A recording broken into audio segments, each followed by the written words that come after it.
I finally got it! After playing ArenaBreakout for almost a year, I finally got 300 million storage value. And today, I'll be explaining everything I did throughout the way and how I managed to get this amount of money. So if you don't have a high storage value, if you're stuck at a certain number, or if you have any sort of problem with your storage, make sure to watch this video till the end, cause no matter how much money you got, I got some advices for you.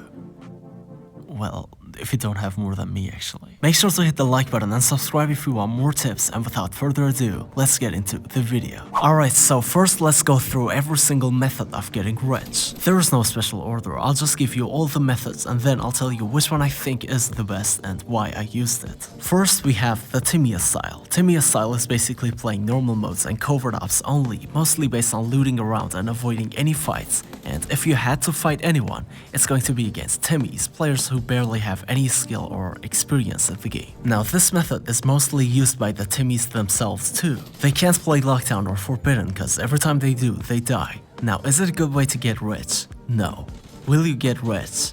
I mean, yeah, eventually. There's no way on earth you play the covert ops and rat loadouts all day and you don't get rich. But come on, at what cost? It'll take ages to get rich with this method. And to be honest, I don't even understand why you would want to get rich if you want to keep playing with cheap loadouts. But not only that, you won't learn anything. Timia style will not help you to improve since you're always playing against players with the same skill set, which is 0 in this case. Your rank will not get higher than a certain point and you'll stay a Timmy with an everlasting gear fear. But bro, every time I play Lockdown or Forbidden, I die. What should I do? Well, think of it as a gym. When you go to the gym, you can't just go straight to the heavyweights cause you won't be able to lift them. And if you always stick to the lightweights, you will never be able to lift the heavier weights. So what you have to do is to try the heavier weights once in a while. I understand, you might fail, but at the end of the day, you will be able to lift them. And it's the same story in ArenaBreakout. If you always die in Lockdown or Forbidden Zone, then just give it some time. Start playing Lockdowns more often when you're in a good team. Nothing crazy, just a cheap loadout. This way, you'll get used to the atmosphere and you'll end up playing it more and more. Now let me tell you this, if you're over 10 million and you're still grinding with the Timia style, you're wasting your damn time. And getting over 10 million is not that hard. Like bro, I got it with 50 raids. I don't understand how you can't go through it. But anyways, that was the first method. I don't suggest it. If you're doing it, stop doing it. You're wasting your time. You're not improving. It's not worth it. Now the second method,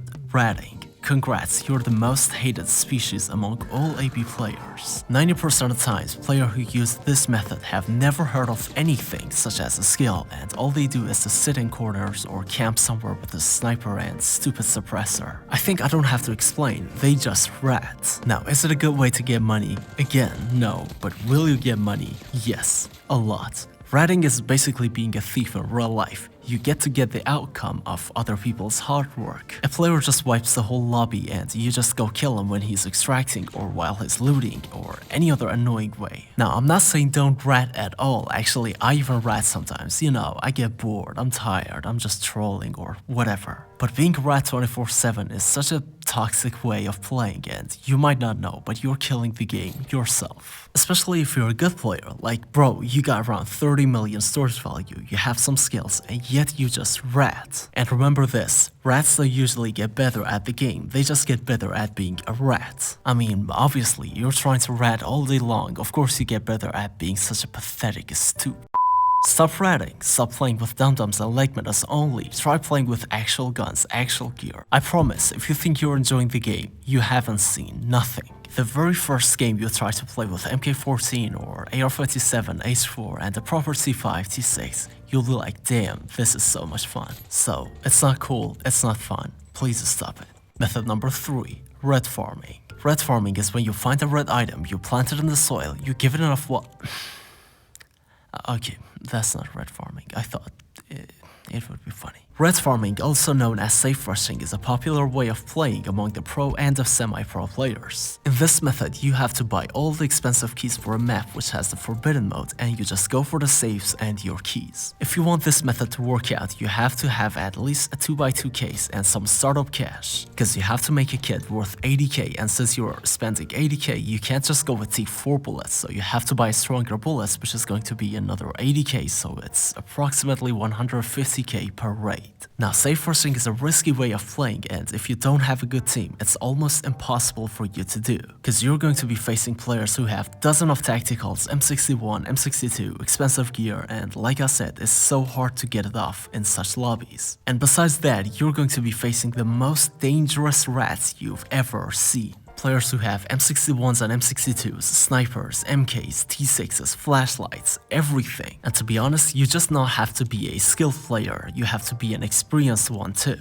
You see, it's a whole nother story in Forbidden Zone. It's all the way around when you compare it to the lockdowns or normal modes. In lockdowns, people have expensive gear, expensive armor, but cheap bullets. But in the Forbidden Zone, you're mostly going to meet T3 and T4 rats with the strong bullets. So it doesn't matter what armor you have, you're going to be two-tapped. Now, is it a good way to get rich? Yes. It's actually the most fun way to get rich. You're going to have chaotic lobbies, hundreds of nades, a lot of good guns, adrenaline, and it's so much fun. But it only makes 10% of the players rich, and the other ones will be gone without a trace. And I guess we have the answer to the other question. Will it make you rich? No. Most of the times you're going to get poor. But again, you're going to have a lot of fun over there. And now, the last and the best way to get rich, which you enjoy the most and you get to taste different aspects of the game, rich abusing. Now, I already talked a lot about rich abusing, yet if you're a new viewer, rich abusing is using expensive gear, and I mean really expensive, to get other players. You can only do it in lockdowns, cause T6s and T5s have no meaning in Forbidden Zone. I said why earlier. Now, it's a great way to get rich, cause you get to try everything in the game. Expensive armors, expensive weapons, good bullets, different mods, different attachments, tacticals, everything. And you also get to have a lot of PvPs. You have some good stuff, so why not use it? You can keep pushing different squads, player after player, you'll have your own lobby vibes, and boy, it is fun. Is it a good way to get rich? Yes, cause you get to have a lot of PvPs, you'll get more experience by fighting players with different skill sets. You'll also find red items, and so yeah, it is a good way to get rich, and you can get super rich. And here's a timeline of what method I think is the best for getting rich with different storage values. And now, here's my whole experience and my sincere opinion on grinding and getting to 300 million storage value. Well, first of all, it was a nice story. The moment I saw 300 million on my profile, I was like, damn, what a long way we had. I played around 5,000 games and made a lot of friends, lost a lot of friends, spent a lot of time grinding, and all I can say is what a nice story. From now on, I really don't plan on getting any further. I genuinely don't want to grind anymore. I want to just play with different stuff, enjoy the game, create entertaining content, and that is really it. I just wanted to get 300 million as an accomplishment, as a milestone. But my greatest accomplishment by far in this journey was having you on my side. You know, it's been a year, we're growing together, we laugh, we learn, we play, and I really wanted to say I love you all. Thanks for all the support. Thanks for having me, thanks for listening to me, thanks for watching. I wouldn't be me if you weren't here. So, all the honor to you, the grind is yours, and that was it for today's video. Thanks for watching until the end, and like always, love you all. See you in a bit.